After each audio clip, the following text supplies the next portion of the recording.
विद्यार्थियों नमस्कार। राजकीय कन्या महाविद्यालय तिवरी मथानिया जोधपुर के यूट्यूब चैनल पर आपका स्वागत। मैं doctor Sohanlal, associate professor Hindi. विद्यार्थियों, हम सामान्य हिंदी के अंतर्गत व्यंजन प्रकरण के बारे में पढ़ रहे हैं। आज इसी कड़ी में व्यंजन के सामान्य भेद, उच्चारण स्थान के अनुसार जो व्यंजन है उनके बारे में हम पढ़ेंगे। तो शुरू करते हैं। सबसे पहला है स्पर्श व्यंजन। स्पर्श व्यंजन की परिभाषा यह है कि उच्चारण के समय जब उच्चारण अवयव एक दूसरे का स्पर्श करते हैं तो वे व्यंजन स्पर्श व्यंजन कहलाते हैं।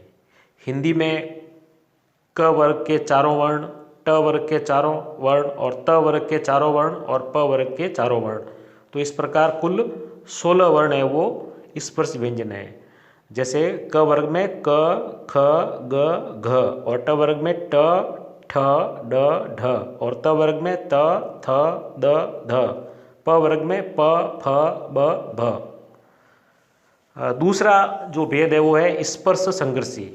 स्पर्श संघर्षी का मतलब है कि उच्चारण करते समय पहले तो उच्चारण अवयव आपस में स्पर्श करते हैं और बाद में रगड़ या घर्षण होता है। तो रगड़ या घर्षण के कारण संघर्ष करते हुए जब इनकी ध्वनि का उच्चारण होता है तो इन्हें स्पर्श संघर्षी व्यंजन कहते हैं। हिंदी में च, छ, ज और झ ये 4 वर्ण है वो स्पर्श संघर्षी है। फिर है संघर्षी व्यंजन।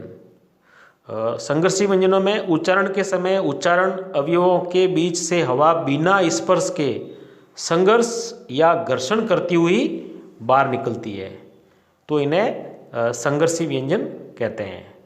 हिंदी में स, श, स, ह ये 4 वर्ण और अरबी फारसी शब्दों में प्रयुक्त होने वाले ख, ग, ज, फ अर्थात ख, ग, ज, फ, इनमें नीचे बिंदु के रूप में जो चिन्ह है वो नुक्ता है। तो नुक्ता युक्त ख, ग, ज और फ ये 4 ध्वनियाँ संघर्षी व्यंजन है। और हिंदी वर्णमाला के तीनों स और ह, जो पहला स है जिसका उच्चारण है तालव्य, दूसरा श वो मूर्धन्य और तीसरा है वो स दंतीय। तो इस प्रकार 4 और 4 8 ध्वनियाँ व्यंजन है वो 8 व्यंजन है वो संघर्षी व्यंजन है। चौथा भेद है नासिक्य।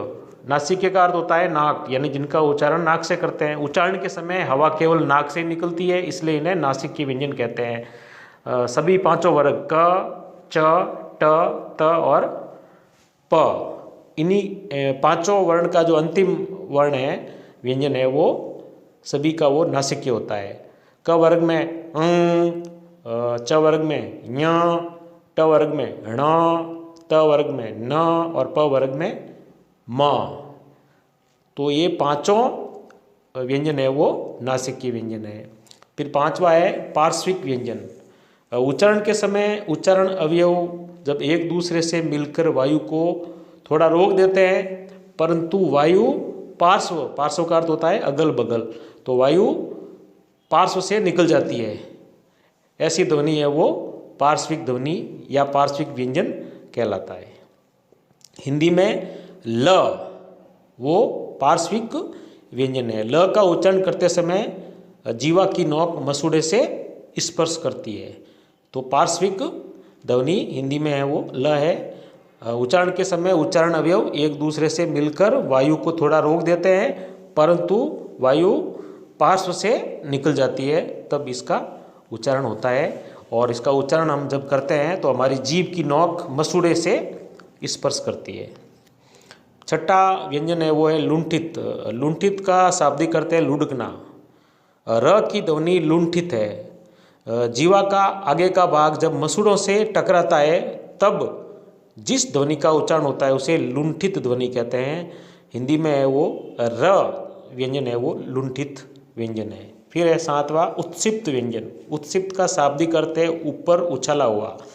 जब जीवा का अग्रभाग मसूड़े या कठोर तालू से टकराता है तब इस ध्वनि का या इस व्यंजन का उच्चारण होता है। तो इन्हें उत्सिप्त व्यंजन कहते हैं। इन्हें ताड़नजात वर्ण भी कहते हैं। हिंदी में दो वर्ण उत्सिप्त या ताड़नजात हैं, ड और ढ, यानी ड और ढ के नीचे बिंदी के रूप में जो हम व्यंजन लिखते हैं वो उत्सिप्त या ताड़नजात वर्ण कहलाते हैं। ड, पेड़, ढ, ढ के नीचे जो बिंदी लगाते हैं जैसे पढ़ाई, चढ़ाई। तो इस प्रकार ये जो व्यंजन है ड और ढ ये उत्सिप्त व्यंजन है। तो इस प्रकार विद्यार्थियों आज हमने स्पर्शी व्यंजन, स्पर्श संघर्षी व्यंजन, संघर्षी व्यंजन, नासिक्य व्यंजन, पार्श्विक व्यंजन, लुंठित व्यंजन और उत्सिप्त व्यंजन के बारे में पढ़ा। अगले वीडियो में हम व्यंजन भेद के अन्य आधार पढ़ेंगे।